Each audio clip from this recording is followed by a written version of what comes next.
ಏನೇನು ಹಾರಾಟ ಸುಖಕ್ಕೆಂದು ಲೋಕದಲ್ಲಿ, ತಾನಾಗಿ ಗಾಳಿ ಬಂದ ಸುಖವೇ ಸುಖ. ನೀನೆ ಕೈ ಬೀಸಿಕೊಳೆ ನೋವು ಬೆವರುಗಳೆ ಫಲ, ಮಾಣುಮನ ದುಬ್ಬಸವ ಮಂಕುತಿಮ್ಮ.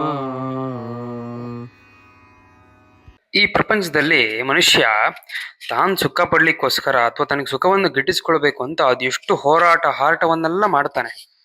ಆದ್ರೆ ಆ ರೀತಿ ಹೆಚ್ಚು ಪ್ರಯತ್ನ ಪೂರ್ವಕವಾಗಿ ಅಥವಾ ಅದ್ರ ಹಿಂದೆನೆ ಬಿದ್ದು ಪಡ್ಕೊಳ್ತೀವಲ್ಲ ಸುಖ, ಆ ಸುಖ ನಿಜವಾದ ಸುಖವಲ್ಲ ಅಂತೇಳಿ ಹೇಳ್ತಿದ್ದಾರೆ.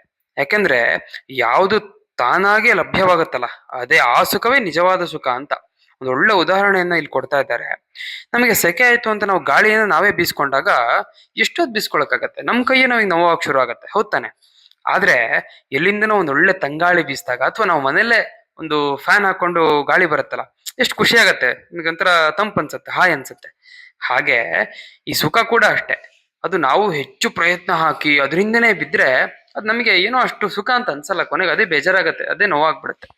ಆದ್ರೆ ನಾವು ಹೆಚ್ಚು ಎಕ್ಸ್ಪೆಕ್ಟ್ ಮಾಡದೆ ತನಗ್ ತಾನಾಗೆ ಸಿಗ್ಬೇಕು ಆ ಸುಖ, ಅದರಲ್ಲೇ ಇರೋದು ಮಜಾ ಅಂತ, ಅದೇ ನಿಜವಾದ ಸುಖ ಅಂತ ಇಲ್ಲಿ ಗುಂಡಪ್ಪನವ್ರು ಹೇಳ್ತಾರೆ. ನಮಸ್ಕಾರಗಳು.